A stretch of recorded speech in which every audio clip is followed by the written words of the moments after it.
So I don't know about you, but I'm super tired of all the influencers on social media, especially the ones who just position themselves as these like perfect people, like robots essentially, you know, who never really get real, and they never talk about real stuff, you know.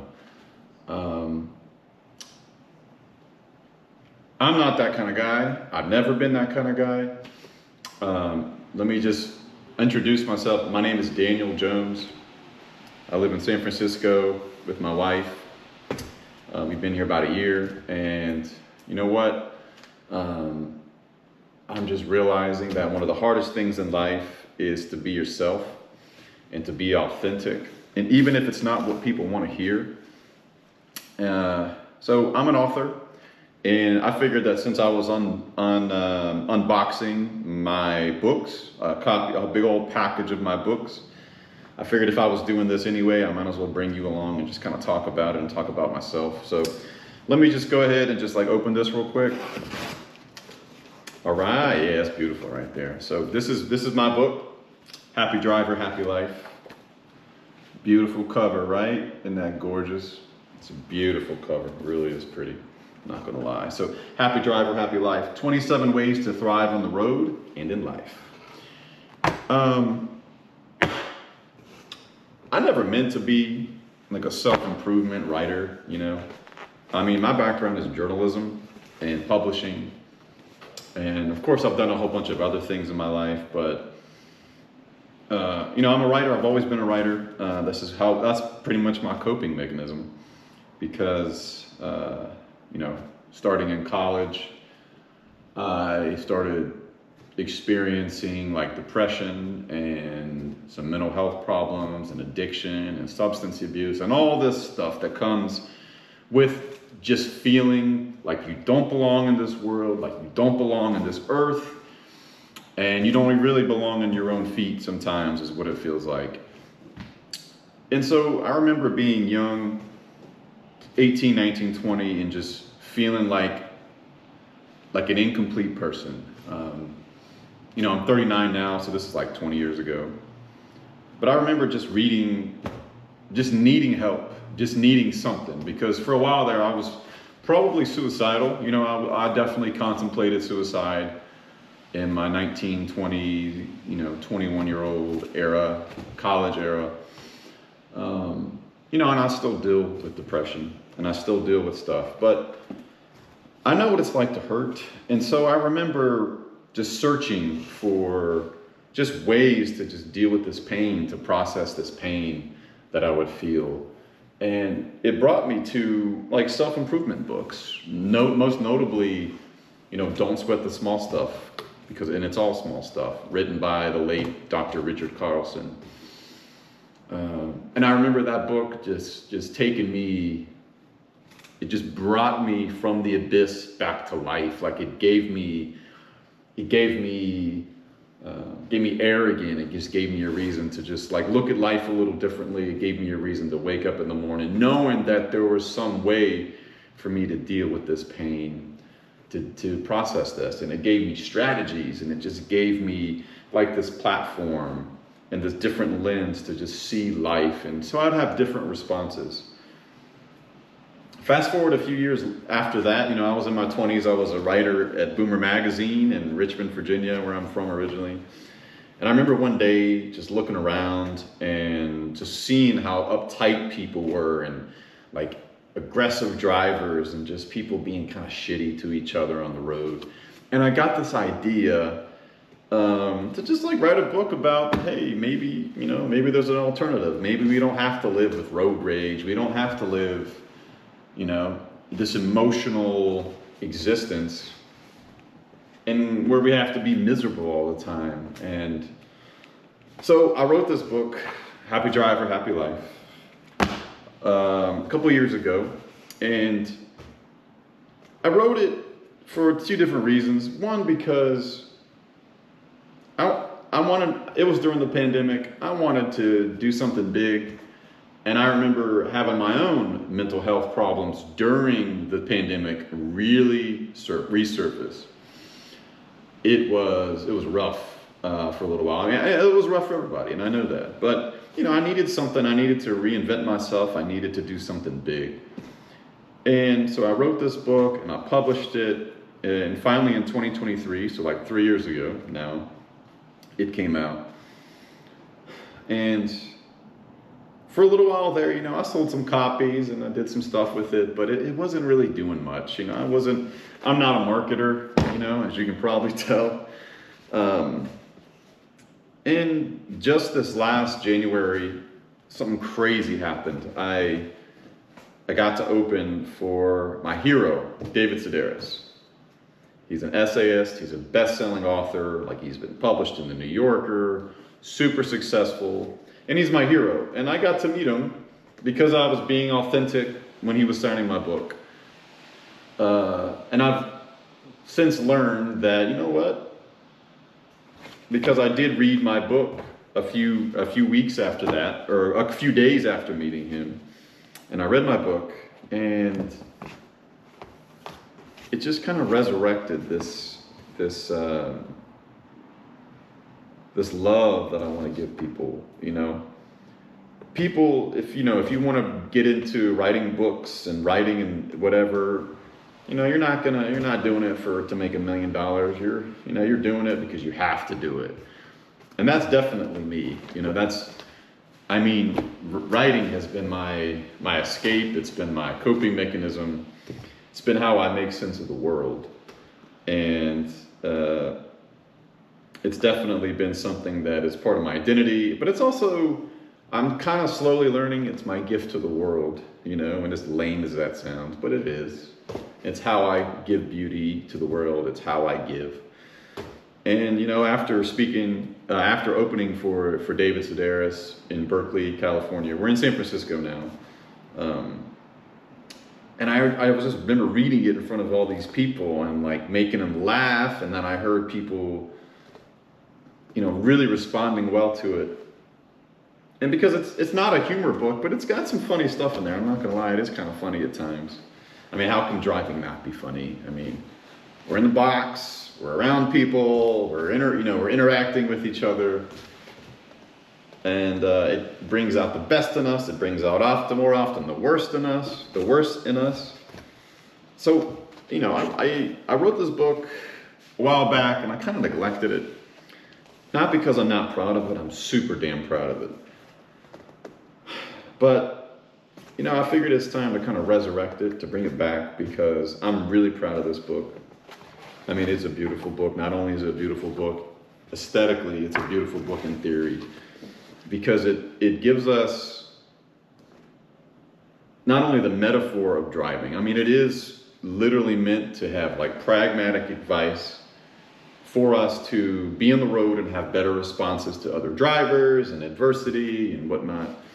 But the whole point of the book is so that you have these habits on the road and then they translate to your everyday life. So in a way, driving is like a metaphor for just having better responses to the world, to having better responses to people. Because, and like I said, I've had some mental health issues in my lifetime. I've dealt with depression for easily 20 years. I'm 39 now, and I know what it's like to hurt. I know what it's like to be in pain, and I know what it's like to just not be digging this world, and to kind of looking for an exit strategy from life. And I know what it's like to hurt. So, little side note though, if you are hurting, know that you're not alone.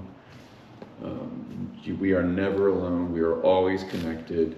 We are love. We are truth and beauty and all that good stuff. Just know that anytime you're hurting, it's temporary, hopefully, and that there's always going to be the sun coming out. There's going to be the cleansing rain. There's just going to be cycles of life, and when you learn things and when you have better responses and you have better like coping strategies and better healthy lifestyles.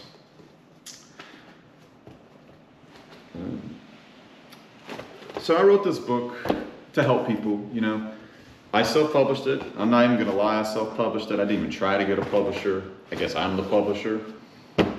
Because for one, I wanted control over my brand. You know, I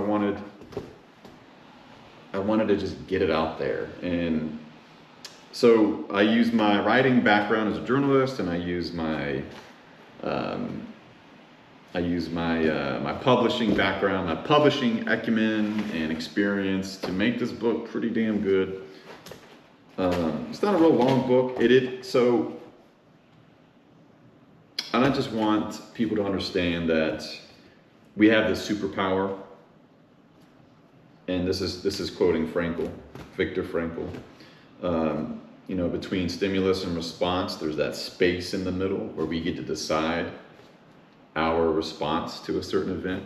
Because so often in life, we have these emotional reactions, these emotional responses to things, and we think that's our sense of reality. We're like, oh, if we're having that emotion, then that's what it is. That is truth. That is reality.